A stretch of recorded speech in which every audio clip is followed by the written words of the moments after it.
Mangkhigadouraba Yelhou Ngasing Yokhatpa haibasi aikoi khudingmaki ithauni. Ngayok farm kaya tawduna iramdamgi ngamisingi marakta nambol khabidagi maitai ngakrabu yokhatliba thiyam ibojobusu amani.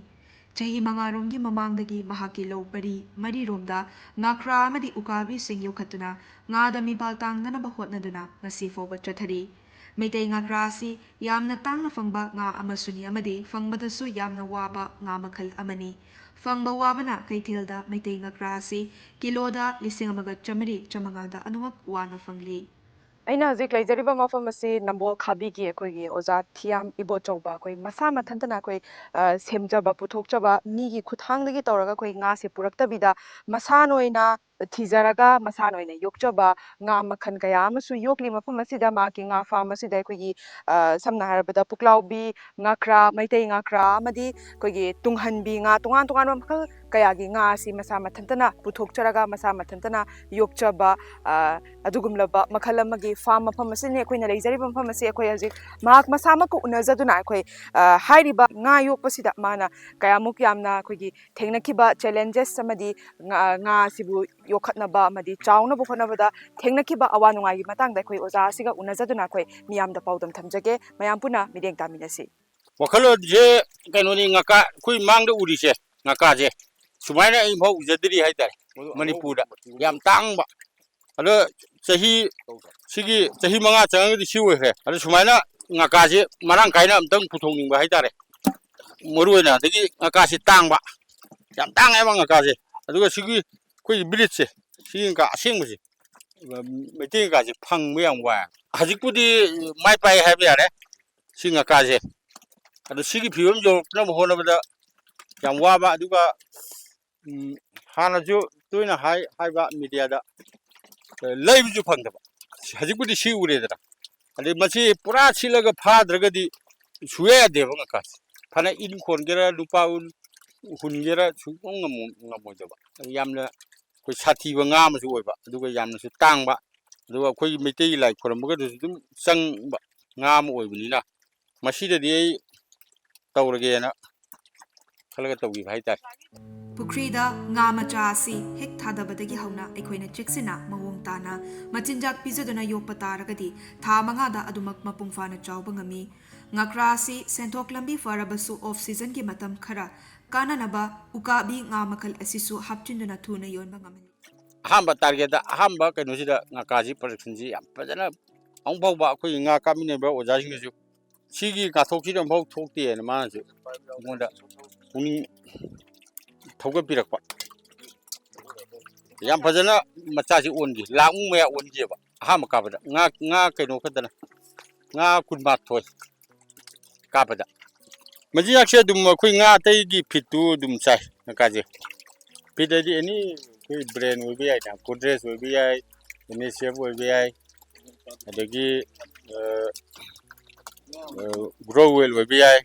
ꯃꯌꯥꯝ ꯍꯧꯖꯤꯛꯇꯤ ꯑꯅꯧ ꯑꯅꯧꯕꯁꯨ ꯊꯣꯛꯂꯛꯑꯦ marathon ꯀꯥꯏꯅ ꯊꯣꯛꯂꯛꯑꯦ ꯃꯅꯤꯄꯨꯔꯗꯗꯤ ꯈꯔ ꯌꯧꯔꯛꯇ꯭ꯔꯤꯕ꯭ꯔꯥ ꯑꯦꯅꯤ ꯃꯆꯤꯟꯖꯥꯛ ꯌꯥꯏ ꯑꯩꯈꯣꯏꯒꯤ ꯆꯥꯊꯣꯛꯄꯒꯤꯅꯤ ꯍꯥꯏꯔꯗꯤꯅꯦ ꯌꯥꯝ ꯈꯜꯂꯒ ꯄꯤ ꯇꯥꯏ ꯍꯥꯏꯇꯥꯔꯦ ꯆꯥꯊꯣꯛꯄꯒꯤꯗꯤ ꯄꯥꯛ ꯌꯣꯟꯗꯦꯕ ꯑꯩꯁꯦ ꯍꯥꯏꯗꯤ ꯁꯤ ꯌꯧꯅꯕ ꯇꯧꯔꯛꯄꯅꯤꯅ ꯆꯥꯊꯣꯛꯄꯒꯤꯗꯤ ꯑꯌꯥꯝꯕ ꯌꯣꯟꯗꯦ ꯌꯣꯛꯀꯦ ꯍꯥꯏꯕꯗꯣ ꯌꯣꯛꯆꯒꯦ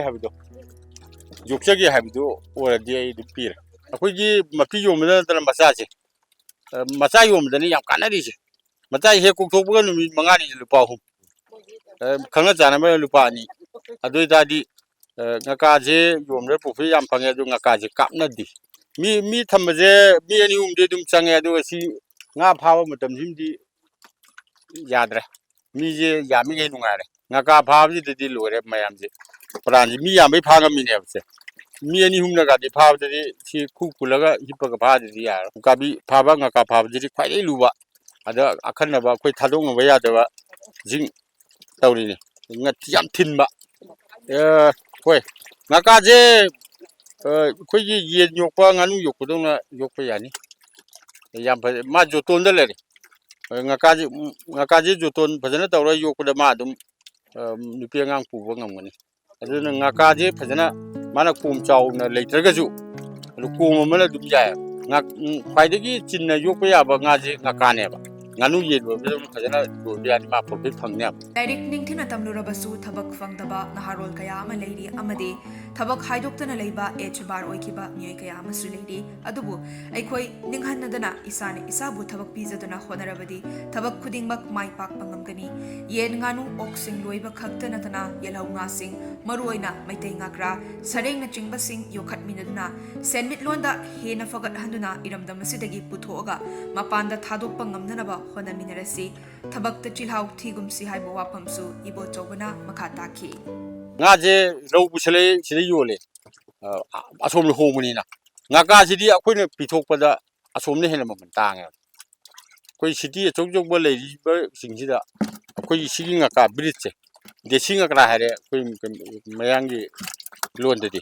adu moi a da su yam tang ma pone khangda mina koi tribal gumba sinau dinga ka cho ba me ba ayambana koi india da leiri se ayambana nga ka ji masak khangi hai tar tangi hai tar aduna nga ka je manipur dagi pithokpa ngamagadi khwaidagi best khoi mayam puna oza ibo chobagi farm sida khoi ngasigi nga isitpa amadi khoi nga makhal makhan khaidoga magi laifamda khoi nga thadokpado khoi mayam puna mireng tamina khre amadi oza ibo chobaga hakthengna unaraga khoi awa nungai gi matangda amadi nga yokpa sida kayamuk yamna changba amadi kayamuk yamna waba haibigi matangda khoi mayam puna su mireng tamina khre hairiba nga kra maitei nga kra asi khoi lai khurambada changdaba yadraba nga makhalamani masisu fangbada suwaba amadi yokpada su wana thokpa hairiba nga makhalasini koi mapandagi pusalakpa nga nattabida iramdam asida koi hairiba maitai nga krasi yokchaduna koi puna lamdam asida maitai gi nga krasi yokhatminaduna mapalamda thadoga koi chawkhatnaba nga krasi hena yokhatuna koi maitai nga krasi yokhatlaga koi iramdam asi chawkhatnaba honaminasi haiba paudam so koi ozagi maikai degi thambirami amadi koi gi inkhalakliba naharol sing amadi leiriba thabak phangdre haiduna wanariba miyam sing asi koi awaba pumnamak koktuna koi senmit londa su hena fagadnaba iramdam asisu hena chawkhatnaba koi gi maitai gi oiba pothok masi pumnamak asi yokhatminaduna koi puna chawkhatminasi haiba wapamda thamjari hiramase gi matangda video journalist loya galone na paudam jari bi sana hema elite news nambol khabi